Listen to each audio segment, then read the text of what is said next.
생생경제.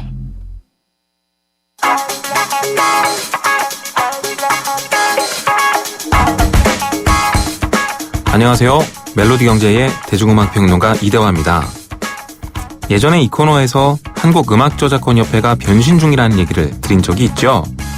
뮤지션들의 불만이 높아지면서 복수단체가 허용이 되는 등 협회의 존립에 위기가 찾아오자 이를 돌파할 목적으로 파격적 개혁을 단행 중이라는 얘기였습니다. 그 공약 중 하나가 바로 회계 내역을 공개하겠다는 것이었는데요. 말로만 끝나지 않고 정말로 공개가 됐습니다. 협회가 회계 내역을 모두 공개한 것은 창립 50년 만에 처음 있는 일이라고 합니다. 이 자료를 보면 우리 대중음악계의 규모도 알 수가 있습니다. 올해 1월에서 3월까지 협회가 대신해서 징수한 저작권료 총액은 모두 256억 원이고요. 이 중 실제로 뮤지션들에게 돌아간 분배액은 267억 원으로 나타났습니다. 분배액이 징수액보다 높은 이유는 지난해 징수된 저작권료 일부가 올해 배분된 것이기 때문이라고 하네요. 이 개혁을 이끌고 있는 신임 회장 윤명선 씨는 본인이 직접 작곡가이기도 한데요. 본인의 저작권료 일체를 공개하기도 했습니다. 총 890만 원을 지급받았다고 하네요. 윤명선 씨는 슈퍼주니어의 로쿠꺼, 이루의 까만 안경, 그리고 무엇보다도 장윤정의 어머나를 만든 분이죠. 멋진 행보를 이어가고 있는 윤명선 씨의 곡 하나 듣겠습니다. 이루의 까만 안경입니다.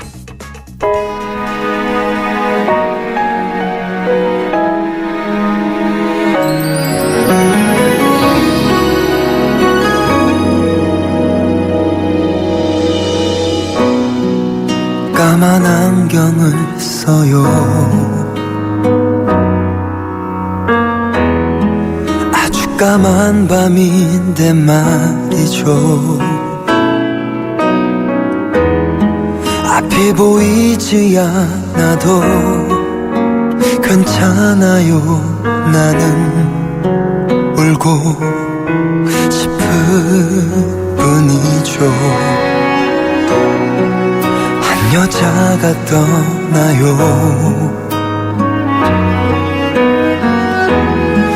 너무나 사랑했었죠.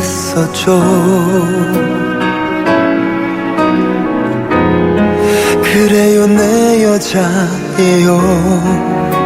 내 가슴 속에서 울고 있는 여자 사랑해요. 나도 울고 있어요. 난 보고 싶어서 만나고 싶어서 차라리 죽고만 싶어요. 미안해요. 잘해 주지 못한 나지만 이별까지도 사랑할 거예요. 행복한 사람이 되어 주세요. 제발요.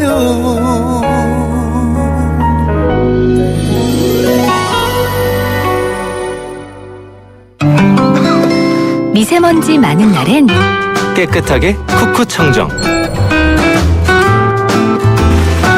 비 오는 날엔 산뜻하게 쿠쿠 제습.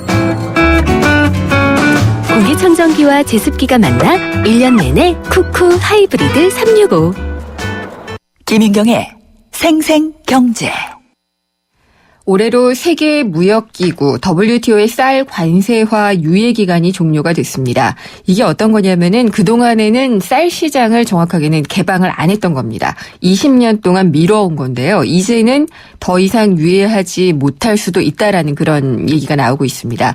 지난주 토요일에 정부가 쌀 관세화 방안에 대한 토론을 했습니다. 공청회를 열었는데 역시나 첨예한 찬반 이론이 있었습니다. 쌀 시장 개방은 불가피하다. 이런 측과 또 개방을 반대하는 농민 측의 주장이 첨예하게 오갔는데요. 9월까지 우리 정부가 답변을 WTO에 줘야 됩니다. 어쨌든 결론을 좀 내려야 될 그런 상황인데 쌀 관세와 어떻게 해야 될지 한번 얘기를 들어보겠습니다.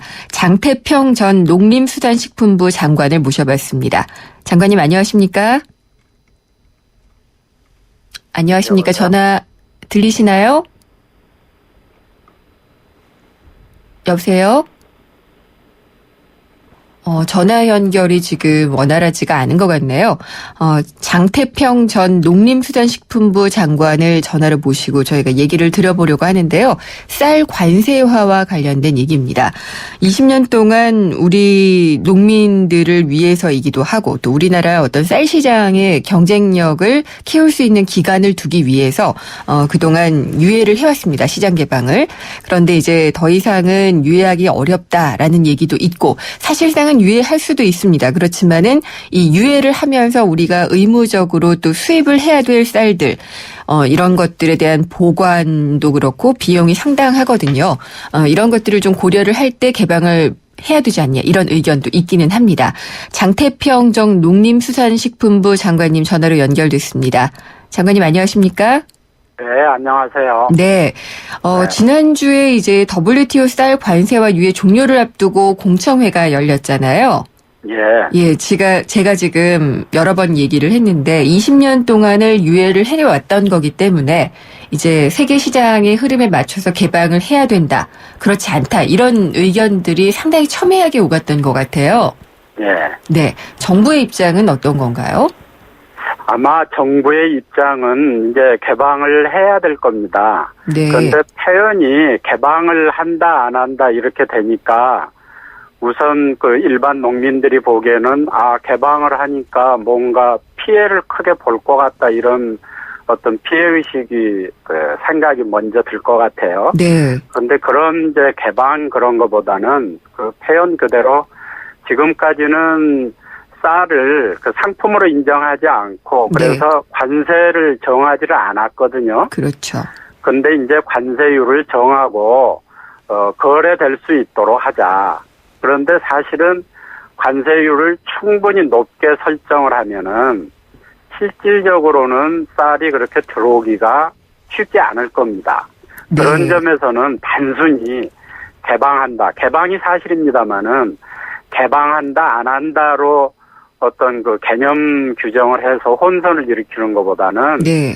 쌀 관세 정책을 어떻게 해야 될 거냐 이렇게 좀 해주면 좋을 것 같아요. 근데 이제 관세율 자체가 어떻게 될지를 몰라서 사실상 개방의 포인트가 맞춰진 부분은 있는 것 같아요. 그렇습니다. 그래서 일본의 경우인가요? 거의 사실상 1000%에 가까운 관세율을 물렸었다라고 얘기를 들었어요. 처음에 개방을 할 때요. 예, 처음 그렇게 됐었습니다. 네, 근데 우리는 지금 뭐 400에서 500% 얘기도 됐다가 또 농민 네. 측에서는 그것보다 훨씬 낮게 책정될 수도 있다라고 또 주장을 하고 있는데 어느 정도 네. 선에서 결정이 될 걸로 보시나요? 지금 그건 이제 시대적으로 달라졌지 않습니까? 네. 이제 그 일본의 경우는 1999년에 됐으니까 벌써 그야 14, 15년 전 일이죠. 네.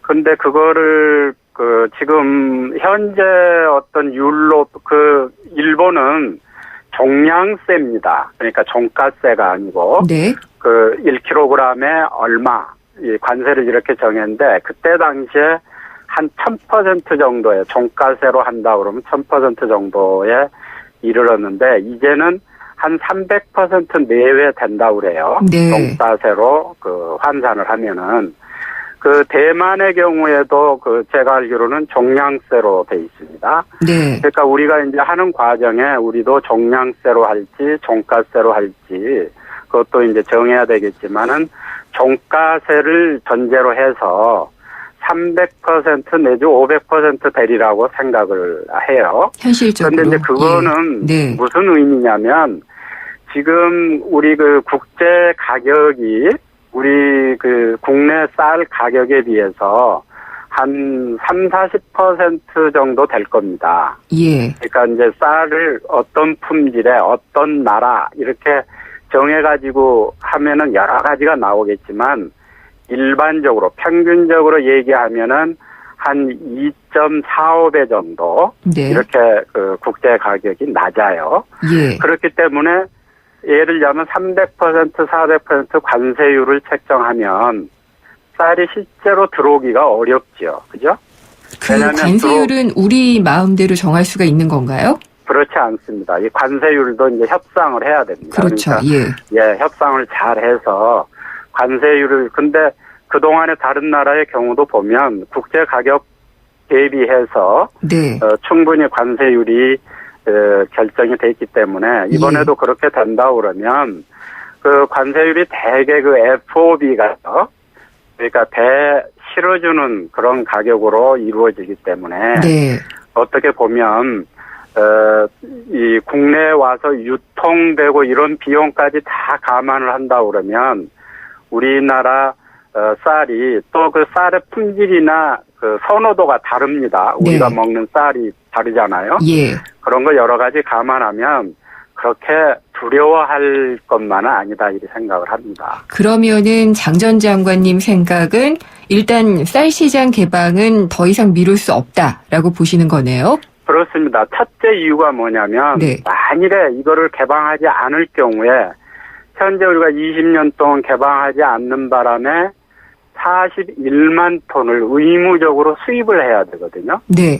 그게 일종의 페널티입니다. 그게 비용으로 그러니까 치면은 얼마나 되나요? 비용이요. 예. 비용으로 이제 국내 가격으로 환산하면 지금 킬로그램당 2,000원 내외 되니까 예. 예, 꽤 많은 돈이죠. 그리고 우리가 한 가지 큰 문제점 중 하나가 외국에서 쌀을 킬로그램당 한 1,100원 정도 이리 사와요. 네.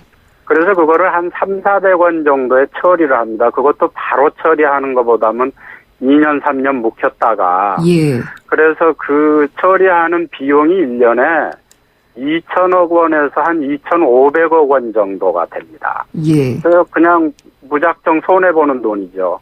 그래서 지금까지 뭐 한 20년간 하니까 그게 3조 원이 넘거든요. 그런 돈을 어떻게 보면 우리가 식량으로 제대로 쓰지도 못하면서 네. 그런 돈을 쓴다는 거는 너무나 어떻게 보면 아까운 돈이죠. 그래서 가장 첫 번째가 뭐냐면 우리가 쌀이 지금 사실 풍년이 들면 우리가 쌀이 남습니다. 네. 그런데도 불구하고 전체 소비량의 9% 내지 몇 년 지나면 한 12%까지도 간다고 그러는데 그 물량이. 예. 그런 10% 내외 되는 물량을 하염없이 매년 수입을 해야 된다는 거는 있을 수 없는 일입니다. 그 피해가 너무나 크고 네. 그거를 우리가 관리하는데도 비용이 너무 많이 들기 때문에 사실은 개방을 하고 예. 관세율을 충분히 정치를 하고 또 우리 국내 쌀 산업 어떤 그 발전, 경쟁력을 증진시키기 위한 노력을 충분히 하고 이렇게 한다 그러면 일본이 견디고 대만이 견디고 한 것처럼 우리가 충분히 견딜 수 있습니다. 지금 일본 쌀이 중국이나 이런 데도 굉장히 값비싸게 수출이 되고 있거든요. 네. 근데 장관님 그거는 이제 개방을 해서 성공적으로 정부가 볼 수 있는 경우인 것 같고요. 농민 측에서 얘기하는 경우에는 필리핀의 경우예요. 네. 필리핀은 최근에 이 쌀 관세화를 다시 또 5년간 한시적으로 연장을 했잖아요. 예. 예. 그 경우에는 어떻게 봐야 돼요? 우리도 이제 그걸 따라가야지 된다라고 주장하는 쪽이 있거든요. 그렇지 않습니다. 절대 저는 안 된다고 생각합니다. 네. 필리핀의 경우에 MMA 물량을 그동안에 35만 톤을 유지했거든요. MMA가 그런데- 의무 수입 물량인가요? 그렇습니다. 네. 최소한 요 정도는 수입을 해야 된다. 이건 네. 무조건 수입해야 되는 겁니다. 국내에서 쌀이 더 많이 생산돼도. 네. 그런데 필리핀은 쌀이 굉장히 부족한 나라입니다. 어차피 수입을 해와야 되는 나라거든요. 예. 그런데 이번에 5년 연장하면서 이게 80만 5천 톤으로 늘었습니다. 이것도 페널티죠. 그러니까 네. 5년 연장이 그냥 무조건 되는 게 아니고 약 45만 톤을 늘려가지고 그 페널티를 받고 해줬거든요. 예. 그게 필리핀 소비량으로 기준으로 하면 6% 정도 됩니다. 네. 그런데 우리는 쌀이 남는 지경이거든요. 조금만 풍년이 들면은 쌀이 남습니다. 남는데도 현재 41만 톤을 수입하는데 네. 필리핀식으로 5년 연장하면서 필리핀에 2.3배를 늘리도록 요구를 했었거든요. 네. 그런데 우리나라도 2.3배 늘리지 않고 매년 2만 톤씩 늘리는 지금까지 20년간 해왔던 것만 하더라도 앞으로 5년 하면 또 10만 톤이 늘어나는 겁니다. 예. 그러면 우리가 한 15% 또 잘못하면은 20% 가까운 그 소비량의 그 정도 되는 양을 하염없이 앞으로 10년, 20년, 50년 이렇게 수입을 해야 되는 거예요. 알겠습니다. 예, 그러면은요. 그런 의무를 부담하면서 네. 이걸 수입할 필요는 없는 거죠. 이 말씀도 일리가 있고 실제로 그렇다는 것을 알고는 있어요. 근데 이제 걱정이 되는 것은 만약에 이제 개방이라고 무조건 표현하지 말라고는 하셨지만은 사실상 이제 시장 개방이기 때문에요. 이렇게 되면은 우리 농민 한중 FTA도 있고 여러 가지가 있어서 사실 고민은 많이 될 거예요. 농가에 피해가 없다라는 보장을 줄 수가 있을까요? 그러니까 피해를 이제 비교를 해야 되지 않습니까? 네. 우리가 이걸 유지했을 때 오는 피해가 엄청난 피해거든요. 왜냐하면 우리가 쌀이 남은 자급 수준임에도 불구하고 그 9% 넘는 양을 앞으로도 계속 수입해야 돼요. 수입하고 그다음에 우리가 쌀이 남아도 밖으로 못 내보냅니다. 아, 원조도 못 해줍니다. 예. 이게 왜냐하면 거래 자체가 국제 거래가 안 되는 거기 때문에 북한에는 주지 않으셨나요? 예? 북한에는 그 쌀을 주지 않으셨나요? 북한에는 됩니다. 북한은 이제 내국으로 인정해서 네. 북한에는 되지만 외국으로 그래서 이게 쌀이 어차피 이제 비싼 쌀을 남게 되는데 네. 그 비중하고 그다음에 수입을 했을 때 그냥 국제가 낮은 가격에 그대로 물밀듯이 들어오는 게 아니거든요. 네. 관세를 300%, 500% 이렇게 물릴 거기 때문에. 네. 그래서 또 관세에서 물리면은 제가 보기에는 이제 농업 부분에 또 더 많은 돈들이 투자될 수 있을 겁니다. 예. 그렇게 해서 농업을 발전시키고 피해를 최소화하고 이런 식으로 해야지 무조건 들어오는 거 개방은 농민들의 부담도 어떻게 계산하기가 어렵습니다. 왜냐하면 관세율이 높고 이렇게 되면은 들어올 수가 없거든요. 네. 저가는 들어올 수가 없고 고가 아주 일부 쌀만 아마 들어올 수 있을 겁니다. 알겠습니다. 그 정도 가지고는 우리 농민이 굉장히 피해본다 이렇게 말할 수 없는 거거든요. 그러면은요, 그러니까 쌀을 이렇게 보관하는 데 드는 비용이 상당하다라는 지금 말씀을 하셨는데, 그러면은 이제 그걸 안 들이고 농민을 보호하는 장치로 어떤 것들을 쓸 수 있을까? 그 돈을 또 쓸 수 있지 않을까요? 그렇습니다. 그러니까 1년에 예. 지금 41만 톤 MMA 물량 들어와서 정부가 지출하는 써서 없어지는 돈입니다. 1년에. 네. 보관하고 관리하고 가격 떨어지고 금리 비용 이런 식으로 그런 비용들이 2천억이 넘어요. 네. 그 2천억, 보관비 한 200억 된다면 200억 있고 들어가는 보관 비용 이외에 그 관리한 비용들이 한 2천억 들어가는 거고요. 또 그 물량이 이제 우리가 어느 정도 평년장만 하더라도 쌀이 남게 되는데 처리하지 못해서 이루어지는 여러 가지 네. 경제적 문제점들 네.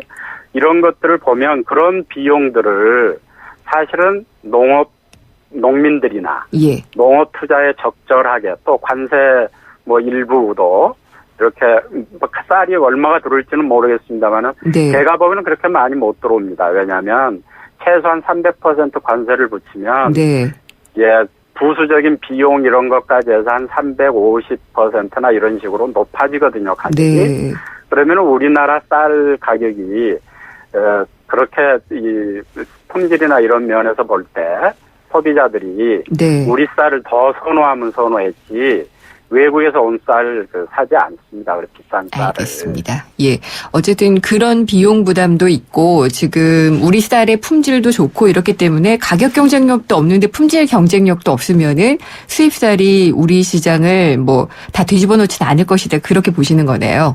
그렇죠. 어차피 네. 관세라는 장벽이 있습니다. 예. 그게 지금 이제 아주 낮게는 300%에서 높게는 500%까지 이제 네. 되니까 그렇게 되면은 그거를 이제 협상하는 과정에서 잘해야겠죠. 국내 산업이 예. 보호될 수 있도록 그렇게 하는 거거든요. 네. 그리고 이제 아까 FTA 말씀도 하셨는데 FTA를 하더라도 무조건 다 똑같이 무슨 관세를 낮추고 그러는 게 아닙니다. 그 두 나라가 이제 협상을 하면서 민간 품목으로 특별 품목으로 해가지고 그거는 관세율을 굉장히 높게도 정하고 FTA 협상 자체에서 제외하는 걸로도 하고 그러거든요. 네. 그렇게 충분히 할 수 있기 때문에 그렇게 일부 농민 단체들이 걱정하고 하는 것처럼 그런 네. 현상은 발생하지 않습니다. 네, 오늘 말씀 잘 들어봤습니다. 감사합니다. 예, 안녕히 계세요. 예, 장태평 전 농림수산식품부 장관 모시고 쌀 관세와 유예와 관련한 얘기를 들었는데요. 아무래도 정부에 계셨던 분이라 그런지 쌀 관세화는, 그러니까 쌀 시장 개방은 이제는 불가피하다라고 말씀을 하셨고요. 이 쌀 관세화 문제, 쌀 시장 개방 문제는 앞으로도 당분간 계속 뜨거운 감자일 것이 분명해 보입니다. 다음 기회에 또 다른 의견을 갖고 계신 분들도 더 깊이 모셔서 의견을 듣는 시간을 마련해 보도록 하겠습니다. 33%님이 보내주셨네요. 히어로빠, 카스라이트 모델이잖아요. 카스라이트 한 박스만 보내주세요. 뿌잉뿌잉. 자, 노래 띄워드립니다. 안 돼. 다 내 거야. 칼로리를 33% 내린 맛있는 맥주. 카스라이트. 젠틀 스파클링을 만나본 적 있는가? 밀어붙이지 않고 부드럽게, 긴장하지 않고 여유롭게, 밋밋하지 않고 상쾌하게. 이것이 바로 부드러운 거품, 깔끔한 상쾌함. 영국의 젠틀 스파클링 브랜드 슈엡스. 생생경제 3부 여기까지고요. 잠시 후 4부에서는 한 주간의 주요 세계 경제 흐름을 살펴보는 글로벌 경제 이슈, 그리고 서민 가게를 위해 꼭 필요한 재무 설계 시간이죠. 경제 주치 시간이 마련이 돼 있습니다. 특히나 모든 가정의 고민거리인 자녀 교육비에 대해서 조언을 해드리려고 하는데 아이들을 안 가르칠 수도 없고 욕심대로 하자면 정말 한도 끝도 없거든요. 고민이 될 수밖에 없는데 수입의 어느 정도가 자녀 교육비로 되면 적정할지 자세히 알아보도록 하겠습니다. 궁금한 점이나 의견 있으면 보내주십시오. 문자는 휴대전화 우물정의 0945번 또는 YTN 라디오의 애플리케이션 예스를 통해서 남겨주시면 됩니다. 페이스북하고 트위터도 있습니다. YTN 라디오 이코노미, 그리고 트위터는 YTN_이코노미로 보내주시면 됩니다. 잠시 후에 뵙겠습니다. 경제를 보는 새로운 시각. YTN 라디오 김윤경의 생생경제. 친절한 경제. 오늘의 경제 키워드. 안녕하세요. 경향신문 조미덕 기자입니다. 오늘의 키워드는 LTV입니다. 최근 최경환 경제부총리 후보자가 주택경기 활성화를 위해서 LTV 규제를 풀어야 한다고 했죠. LTV는 주택담보대출을 할 때 담보가 되는 주택가격의 몇 %까지 대출을 허락하느냐 하는 겁니다. LTV의 L은 대출을 뜻하는 론이고 V는 집값을 뜻하는 밸류죠. 지금 수도권은 50%, 지방은 60%까지 LTV를 허용하고 있습니다. 예를 들어 제가 서울에 4억 원짜리 집을 담보로 1억 원을 빌렸다면 제 집의 LTV는 25%입니다. 수도권의 LTV 한계가 50%니까 전 1억 원까지 더 빌릴 수 있는 거죠. 근데 이 LTV가 왜 필요하냐? 만약 제가 4억 원짜리 집을 담보로 4억 원을 풀로 빌렸다고 해봅시다. 그러다가 집값이 3억 원으로 떨어지고 저는 경향신문에서 잘린다고 하면 저는 빚을 못 갚아 신용불량자가 되고 은행도 손해를 보겠죠. 그런 일을 막기 위해서 LTV에 여유를 두는 겁니다.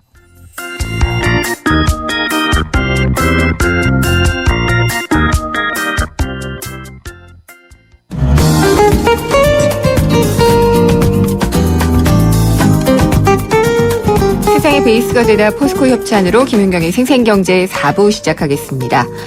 글로벌 경제 이슈 시간입니다. 오늘도 연합인포맥스 이장원 부장 모셨습니다. 안녕하십니까? 네, 안녕하십니까? 네.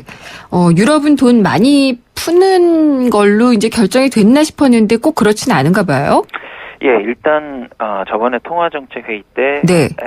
기준금리를 0.15%로 낮추고 예. 또 이제 예치금리, 시중은행이 중앙은행에 예치하는 금리를 마이너스로 하고 그렇죠. 이렇게 이제 했는데 돈 푸는 정책은 좀 카드를 좀 아껴놓은 상태고요. 예. 그래서 유럽 경제가 앞으로 좀 더 안 좋아지면 양적 완화 카드를 쓸 수 있다. 이런 게 이제 시장의 컨센서스인데, 지금 이 양적 완화 가지고 좀 논란이 있습니다. IMF에서 좀 최근에 지난 19일날 보고서를 냈는데, 네. 유럽도 이제 양적 완화 정책을 해라. 돈을 좀 풀어야 된다.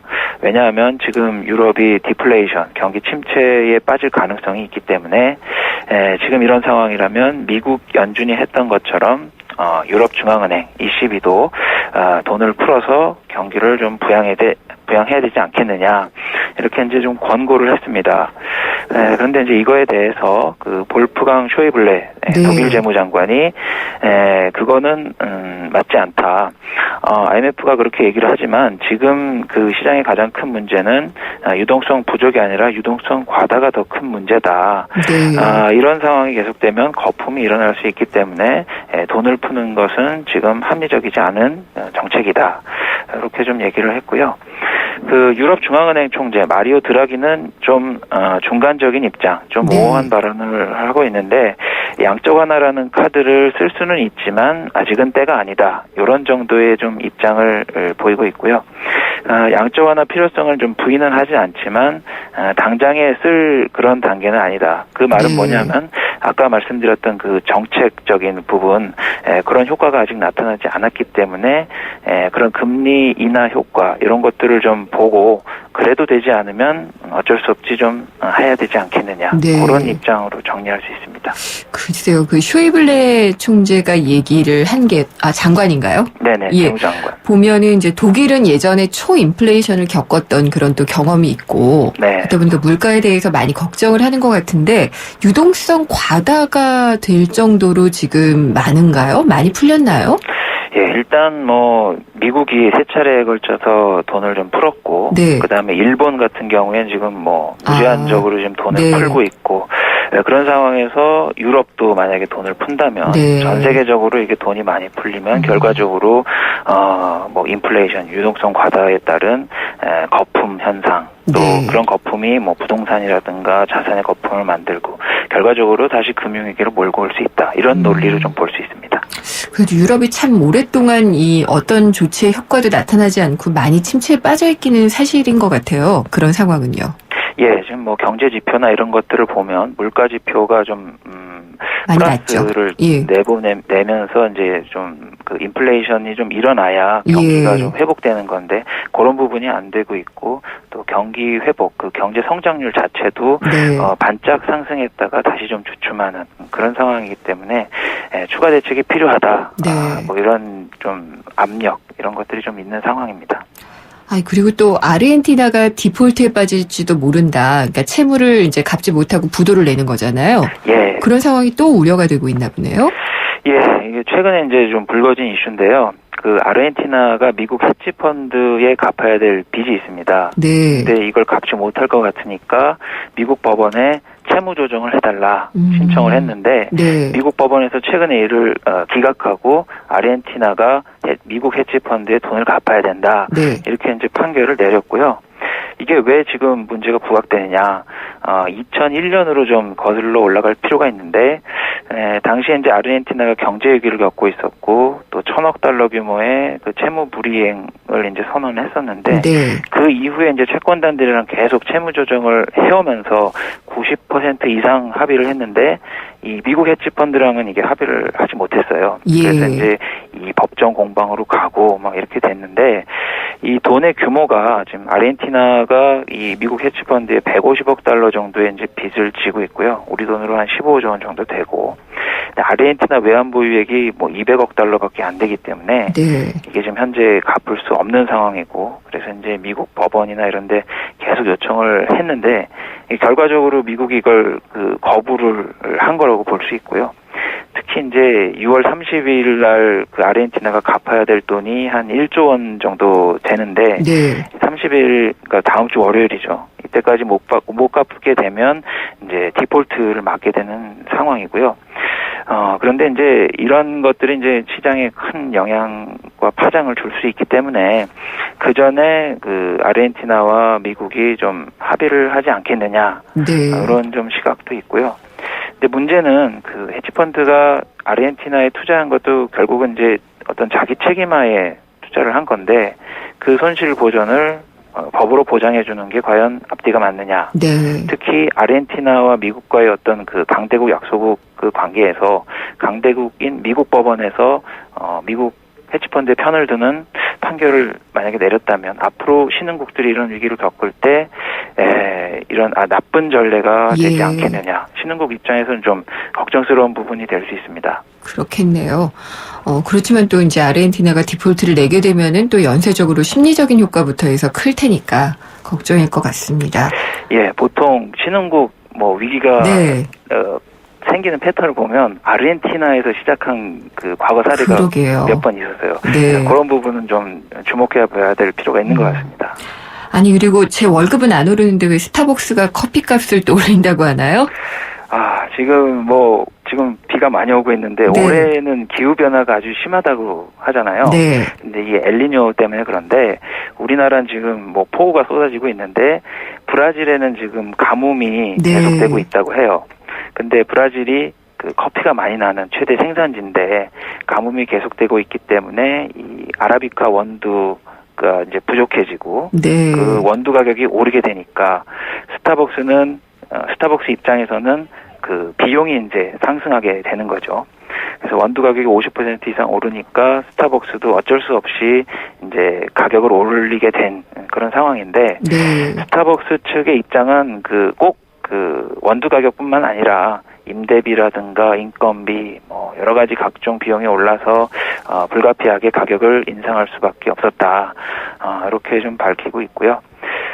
스타벅스 이제 매장에서 판매되는 커피 제품 가격은 한 1% 정도 올린다고 하고 또 이제 포장 커피 가격은 한 8% 정도 올려서 7월부터 시행을 좀 할 예정인데 이게 이제 스타벅스만의 그런 상황이 아니라 다른 업체들 던킨 도너츠도 커피 가격을 좀 올린다고 하고 네슬레도 그런 걸 검토하고 있다고 하니까 이게 좀 큰 측면에서 그 원두가 이제 공급이 부족해지고 원두 가격이 오르다 보니까 생기는 현상이라고 볼 수 있습니다. 알겠습니다. 오늘 여기까지 들어야 될 것 같습니다. 감사합니다. 네, 감사합니다. 연합인포맥스의 이장원 부장이었습니다.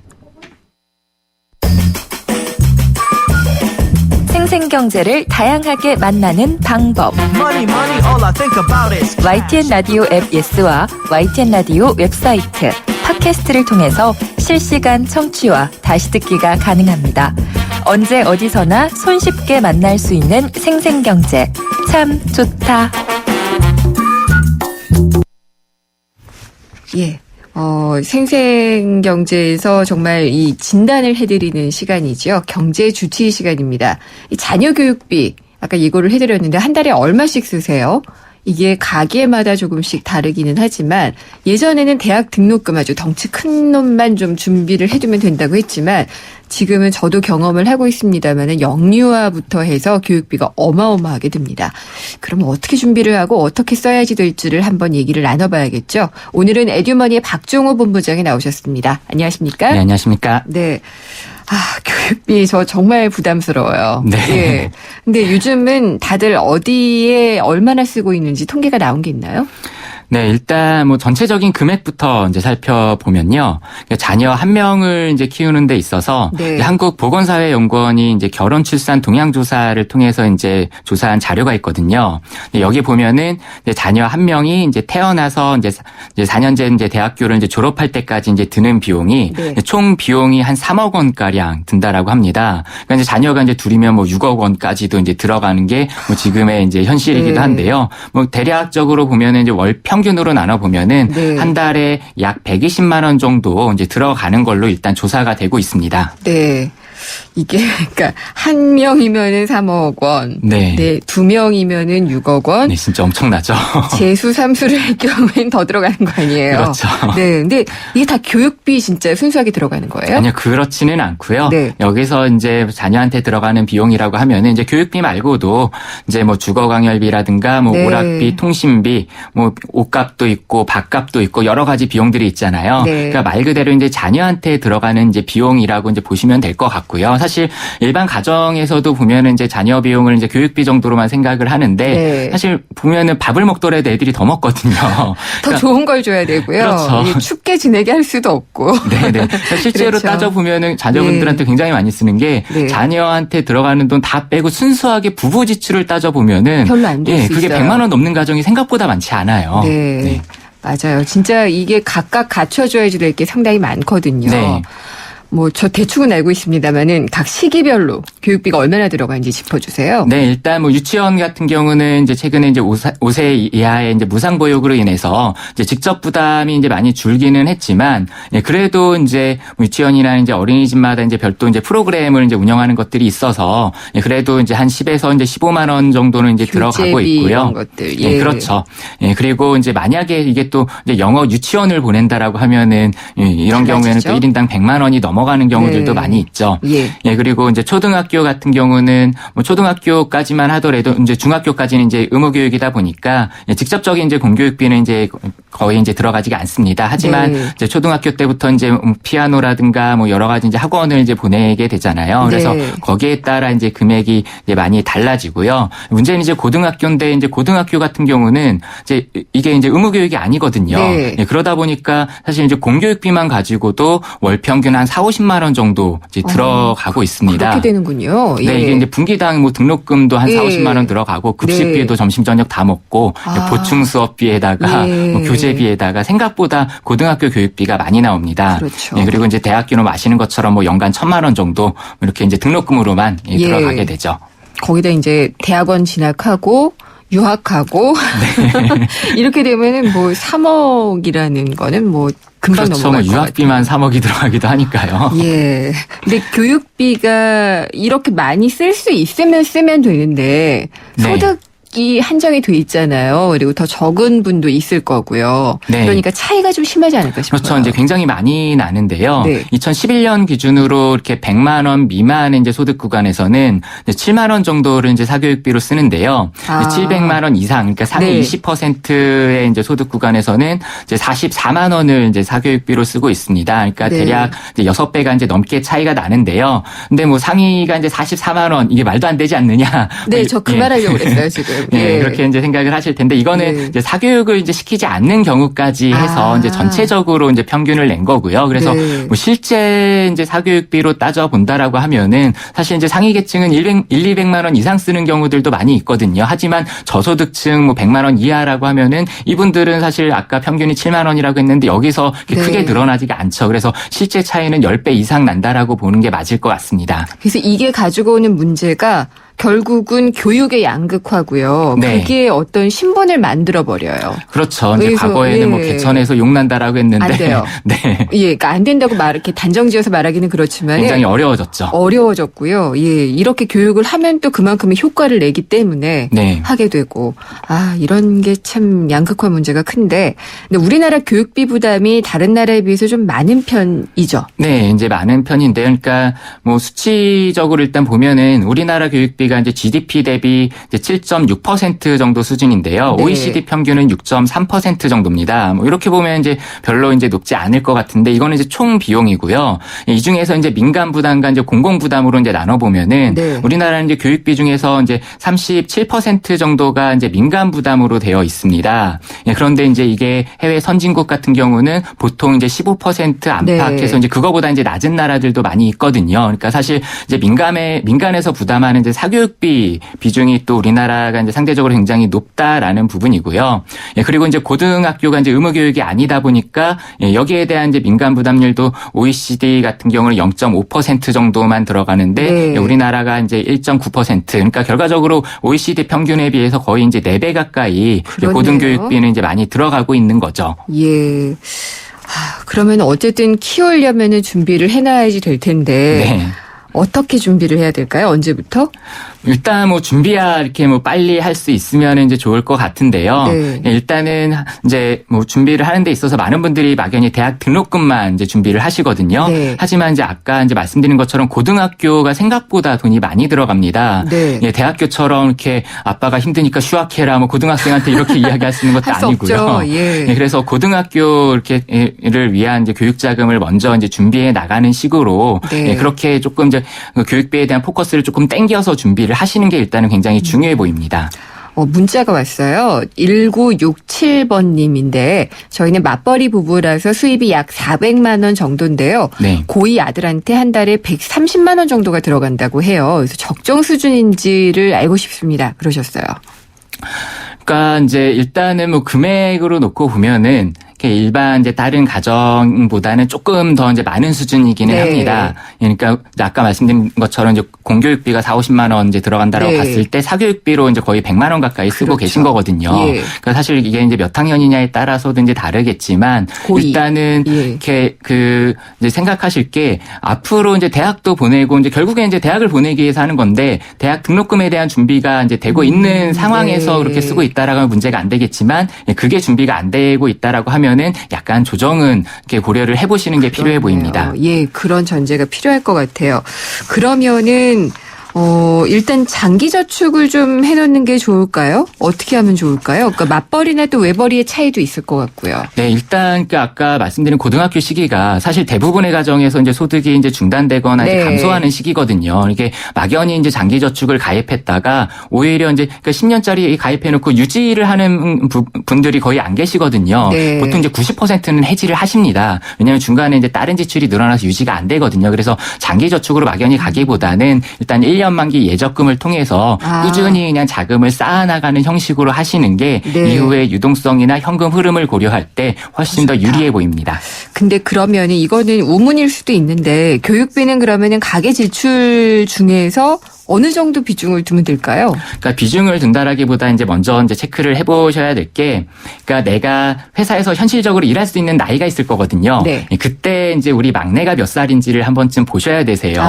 예, 그래서 이제 과연 이제 대학 졸업까지 내가 이제 소득이 꾸준히 유지가 될 수 있을 것이냐, 예. 여기에 따라서 아마 의사결정이 달라질 거고요. 그래서 이제 고등학교나 이제 대학교 학자금을 어느 정도 이제 모아 나간다라는 전제 하에서 가정별로 조금 한도 금액을 정해보셨으면 좋겠어요. 그러니까 문제는 이렇게 아이가 해달라고 하면 이제 계속 늘리기만 하거든요. 그러니까 한도를 예. 정해놓고 예를 들어서 아이가 영어학원을 보내달라고 한다. 네. 그러면 너 영어학원 다니고 싶으면 수학학원을 끊어야 돼. 뭐 이런 식으로 한도를 정해놓고 예. 그 안에서의 의사결정을 하시는 게 오히려 훨씬 더 중요해 보입니다.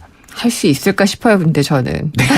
근데 이제 예. 결국 이렇게 끊임없이 늘려가다 보면 결과적으로 이제 부모님들이 이제 빚만 가지고 은퇴를 하고 네. 그걸로 인해서 이제 노후 그렇죠. 준비가 안 되고 예. 결국 또 자녀한테 의존하는 악순환 구조가 되거든요. 그래서 네. 최소한의 안전망은 갖춰 나갈 수 있도록 그 부분을 조금은 고려를 해보셨으면 좋겠습니다. 네, 아이가 공부를 잘해주는 것밖에 재테크가 없지 않을까 이런 생각도 들긴 근데 하는데 요즘에 어쨌든 또 잘하면 예. 더 들어가요. 또. 예, 그 말씀도 맞는 것 같아요. 어쨌든 한계를 좀 설정을 해두고 네. 노후도 생각을 하면서 준비를 하고 또 이것도 지출을 하는 그런 계획을 세우는 게 좋겠네요. 오늘 잘 들었습니다. 감사합니다. 네, 감사합니다. 에듀머니의 박종호 본부장이었습니다.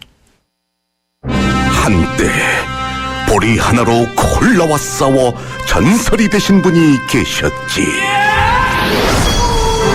국내 최초 보리 탄산음료로 콜라의 아성을 흔들었던 맥콜. 다 전설을 맛보리 맥콜. 예, 상담이나 의견 보내주신 청취자분과 또 생생경제 페이스북을 좋아요 눌러주신 분들, 트위터 팔로우 분께 저희가 선물 드리고 있는데요. 그의 최고의 뉴스에 관한 이야기, 퓰리처상 사진전 4인 가족 관람권과 경제 신간 드리고 있습니다. 오늘 선물 받으실 분, 페이스북 좋아요 당첨자는 문형욱 님이고요. 오늘의 선물은 그의 최고의 뉴스에 관한 이야기, 퓰리처상 사진전 4인 가족 관람권과 경제 신간입니다. 제작진이 따로 연락을 드리겠고요. 내일도 모레도 계속 선물 이벤트 계속됩니다.